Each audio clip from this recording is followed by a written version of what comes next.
എന്താ പിശാചെ ഉറക്കത്തിൽ നിലവിളിച്ച് മനുഷ്യരെ പേടിപ്പിക്കുന്നു? ആര് നിലവിളിച്ച്? നീ നിലവിളിച്ച് എന്നെ പഠിപ്പിച്ചത് ഞാൻ.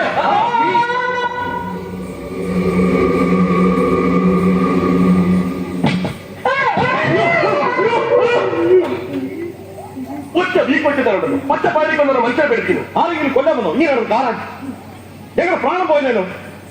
എന്താ എന്താന്ന്? പുറത്ത് വല്ല തേടും കുത്തിയിട്ടുണ്ടോ? എന്റെ പുറത്തല്ല, വീടിന്റെ പുറത്ത്. വീടിന് പുറത്ത്? വീടിന് പുറത്തുണ്ടോ? ഇതാരായി വാതിൽ തുറന്നിട്ടിരിക്കുന്നത്? പ്രേതം. പ്രേതം? ശത്രുവിന്റെ നീരയുടെ പ്രേതം. ഇയാൾ എന്തൊക്കെ പറയുന്നത്? ചത്തുപോയ നീരയുടെ പ്രേതമാണ്. പ്രേതോ എവിടെ? പ്രേതം എവിടെ? പ്രേതം ഇവിടെ അല്ല, പുറത്തിറങ്ങി നോക്കണം. നീ പോയി നോക്ക്. നിനക്ക് നോക്കിയാ എന്താ? പേടിയാ? പേടി ഉണ്ടായിട്ടൊന്നുമില്ല. എനിക്ക് ഈ പ്രേതത്തിനും വിശ്വാസത്തിലൊന്നും വിശ്വാസമില്ല. വിശ്വാസമില്ലാത്തൊരു നോക്കിയാൽ കാണൂല. അതാണ് ശാസ്ത്രം. ശാസ്ത്രം അങ്ങോട്ടിറങ്ങി നോക്കണം. പുല്ലേ പേടിത്തൊണ്ടന്മാർ ഇങ്ങോട്ട് വരാൻ.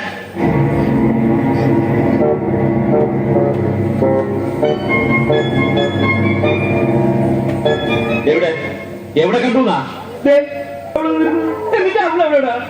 ഞങ്ങളോട് ചോദിക്കുന്നു. വല്ല സ്വപ്നവും കണ്ടതായിരിക്കും മനുഷ്യനെ മെനക്കെടുത്താൻ. പേടി എന്ന് പറഞ്ഞാൽ ഇങ്ങനെയുണ്ട് അവർക്ക്. പേടിത്തൊണ്ടൻ മനുഷ്യ അതിനകത്ത് അങ്ങോട്ട് പോയി.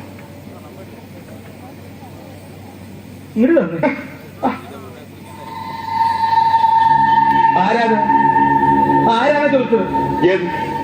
കണ്ടില്ലേ? അത് വാഴയാ മത്തായിട്ടാ. വാഴയാണെങ്കിൽ എന്താ? വാ തുറന്ന് പറഞ്ഞൂടെ? മനുഷ്യനല്ലേ ചോദിക്കുന്നത്? നീ വന്നേ. ഓരോരോ പിച്ചും പെയ്യുമായിട്ട് ഇറങ്ങിക്കൊള്ളൂ. ബാക്കിയുള്ളവർ ഉറക്കങ്ങളെ. നീ വന്നേ, ഇങ്ങോട്ട് വരാ. ഇതേ ഓരോന്നൊക്കെ ഇങ്ങനെ ആലോചിച്ച് കിടന്നിട്ട് ഉണ്ടാക്കി വെക്കുന്ന തൂക്കട, അല്ലാതെ പ്രേതമില്ല, ഒരു മണ്ണാങ്കട്ടയില്ല. അന്ന് നീ മാംഗ്ലൂർ വെച്ച് അവളാണെന്ന് പറഞ്ഞ ഒരു പട്ടാളി പെണ്ണിന്റെ തുണി പൊക്കി നോക്കി അട്ടി കൊണ്ട് തിരുന്നില്ലേ? അത് എന്നാ കേസ്? അപ്പൊ ഇവിടെ നിന്നോ? വാല് കിടച്ചിടന്ന് ഉറങ്ങാൻ നോക്കും.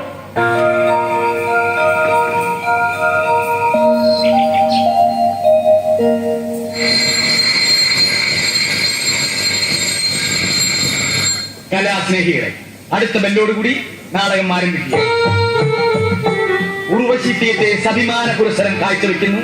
വെളിച്ചം ദുഃഖമാണുണ്ണി, തമസല്ലോ സുഖപ്രദം. നാടകം തുടങ്ങാൻ ബെല്ലടിച്ചതല്ല. എഴുന്നേറ്റെ, മണി 8 അവന്റെ നടിയെ കൊണ്ടുവരാനെന്ന് പറഞ്ഞ് കറുത്ത കണ്ണനെയും ടൈയും കയ്യിലൊരു പെട്ടിയുമായിട്ട് അസൽ കോമാളി വേഷം കെട്ടി ഇറങ്ങിയിട്ടുണ്ട്. അവനെ വിളിച്ചൊന്ന് പറഞ്ഞേര്. കണ്ട അലവലായ നടികളെ ഒന്നും വിളിച്ചോണ്ട് വരരുത്. ഒടുക്കൻ നായകനാകെ എന്നെ കിട്ടത്തില്ല. എന്നാൽ പിന്നെ ഒരു കാര്യം ചെയ്യാം. നിനക്ക് വേണ്ടി ആ സുസ്മിതാസ് എന്നെ കൊണ്ടുവരാം. അല്ലെങ്കിൽ വേണ്ട, ഐശ്വര്യ റായ് മതിയോ? ഒരൊണക്ക ട്രൂപ്പിനെ പറ്റി എന്തെങ്കിലും അല്ല, ഒരൊണക്ക നായകനായ നീ ഞാൻ കൊണ്ടുവരുന്ന നായികയായിട്ട് അഭിനയിച്ചാൽ മതി. ഓടാ മത്തായിട്ടാ. ഒന്നിങ്ങോട്ട് നോക്കിയേ.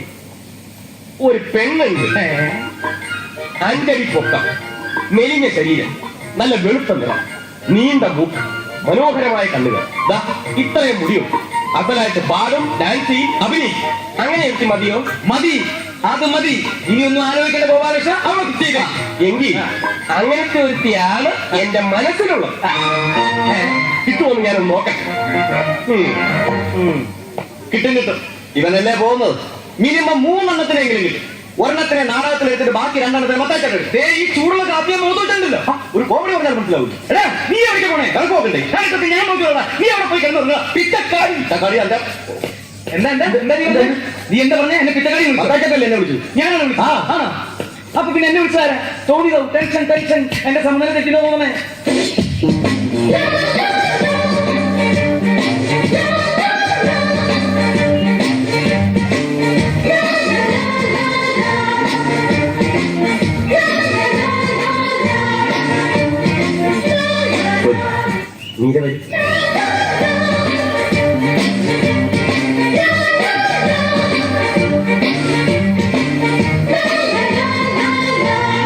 എന്നെപ്പറ്റി പ്രത്യേകിച്ച് അതൊക്കെ കൊടുക്കുന്നു. ഫ്രഷ് ആവണമെന്നുണ്ടെങ്കിൽ ബാത്റൂം പുറത്തുണ്ട്, കിണറും അതിനടുത്ത് തന്നെ ഉണ്ട്. റെസ്റ്റ് എടുത്തോളൂ. അവളെ വിളിച്ച് ഞങ്ങൾ ആരാണെന്ന് എന്താണെന്നൊക്കെ പറഞ്ഞ് പരിചയപ്പെടുത്തിയതാ. അതൊക്കെ ഞാൻ നല്ലോണം പറഞ്ഞിട്ടുമുണ്ട്, ശരിക്കും പരിചയപ്പെടുത്തിയിട്ടുണ്ട്. ഇനി ആ കാര്യത്തിൽ നിനക്ക് ഒരു പ്രതീക്ഷയും വേണ്ട ബാലകൃഷ്ണ. എന്തായാലും കളിക്കണം. നിന്നെ ഞങ്ങൾ സമ്മതിച്ചു വന്നിരിക്കുന്നു. നീ എവിടുന്ന് പൊക്കിയത്? ഇതിനെ എവിടെ നിന്നും പൊക്കിയതും താഴ്ത്തിയൊന്നുമല്ല. ഇവളെന്റെ ഉറപ്പുണ്ട്. എന്റെ അല്ല അവന്റെ. നിന്റെ മോപ്പണ്ണ? അതെ, എന്റെ അമ്മാവന്റെ മകൾ മീര. നിന്റെ ഏതമ്മാവന്റെ? ദേ, അപ്പം തിന്നാ മതി, കുഴി എണ്ണണ്ട. അവൾ അപ്പം ഉണ്ടാക്കുമോ? ഓ, അപ്പം തിന്നാ മതി. ഇവ കുഴിയുണ്ടാകും. ഓക്കെ, ഞാൻ കുഴിയുന്നത്. ഏതായാലും അവൾ എന്റെ നായികയാകുന്നത് എനിക്കൊരു പ്രശ്നമില്ല. എന്നാൽ പ്രശ്നമുണ്ട്. എന്ത് പ്രശ്നം? അമ്മാവൻ പ്രത്യേകം പറഞ്ഞിട്ടുണ്ട്, അവള് നായികയായിട്ട് അഭിനയിക്കണമെങ്കിൽ ഞാൻ നായകനായിരിക്കണമെന്ന്. പോയി പള്ളി പറഞ്ഞാ മതി. മത്താച്ചേട്ടാ, ഇത് അളവ്. എന്റെ നായകനെ തട്ടിയെടുക്കാതെ ഇതിന്റെ അളവ്. അതേടാ, അളവ് തന്നെ. നിനക്ക് നായകനാവണമെങ്കിൽ നീ പോയി കൊണ്ടുപോകണം നായികയെ. ഞാൻ കൊണ്ടുവന്ന നായിക വെച്ച് നീ ഞാൻ നായകനാവണ്ട. ഇത് എവിടെയെങ്കിലും കേട്ടിട്ടുണ്ടോ? നായകന് നായികയെ സപ്ലൈ ചെയ്യുന്ന വില്ലൻ, നായകന്റെ നായികയെ തട്ടിയെടുക്കുന്നില്ലേ വില്ലൻ? പിന്നെ അപ്പൊ ഇവനല്ലേ വില്ലൻ? അത് നീ മാത്രം തീരുമാനിച്ചാൽ മതി. ഓരാ, മത്തായിച്ചേട്ടനോട് തീരുമാനിക്കട്ടെ. പക്ഷെ നായികയെ മേറെ തീരുമാനിക്കേണ്ടി വരും. അല്ല, ഇവൻ നായകനും നീ വില്ലനും ആയി വെച്ചിട്ട് ഇപ്പൊ എന്താ ഒരു കുഴപ്പം? അപ്പൊ ഈ കഴിഞ്ഞ നാടകം കളിക്കോ? അങ്ങനെ ആയിരക്കണക്കിന് നാടകമൊന്നും കഴിഞ്ഞിട്ടില്ലല്ലോ. ആകപ്പാടെ ഒരു നാടകമല്ലേ കളിച്ചിട്ടുള്ളൂ. ഓരേ, എത്ര ആയിരം ജനം കണ്ടതാ? അവരോടൊക്കെ സമാധാനം പറയും. അവരെല്ലാം സന്തോഷിക്കും. നീ മിണ്ടരുത്. തന്നെയല്ല, നായകനാവാനുള്ള ലുക്ക് വരുന്നുണ്ടോ? ലുക്കിന്റെ പുണ്യൊന്നും നീ പറയണ്ട. ലുക്ക് നോക്കി നായകനാക്കണമെങ്കിൽ പുറത്തുനിന്ന് ആമ്പിളരെ വിളിച്ചോണ്ടത് അഭിനയിക്കേണ്ടി വരും. നീ പറ, നിനക്കിപ്പോ വില്ലനാവാൻ പറ്റുമോ? പറ. നീ എവിടെ പോണേ? പറ്റൂല്ലെങ്കിൽ പോവാൻ പറയാം മത്തായിച്ചേട്ടാ. മത്തായിച്ചേട്ടൻ എത്ര വില്ലൻ വേണം? ഞാൻ കൊണ്ടുവരാം. നല്ല മണി പോലുള്ള വില്ലന്മാർ. നീ കൊണ്ടുവരും. അങ്ങനെ നീ വേറെ വില്ലന്മാരെ കൊണ്ടുവന്നിട്ട് എന്നെ വിളിപ്പിക്കാൻ നോക്കണ്ട. മത്തായിച്ചേട്ടാ, ഞാൻ തയ്യാറ. വില്ലനെങ്കിൽ വില്ല. എനിക്ക് ക്ഷയിക്കണ്ടേ? അപ്പൊ പ്രശ്നം തീർന്നല്ലോ. നായകൻ നീ, വില്ലൻ നീ. തെറ്റി. നായകൻ നീ, വില്ലൻ നീ. പ്രശ്നം തീർന്നല്ലോ. ഗോപാലകൃഷ്ണ, നാടകത്തിൽ മാത്രമല്ല ഇനി ജീവിതകാലം മുഴുവൻ ഞാൻ നിന്റെ വില്ലനായിരിക്കും.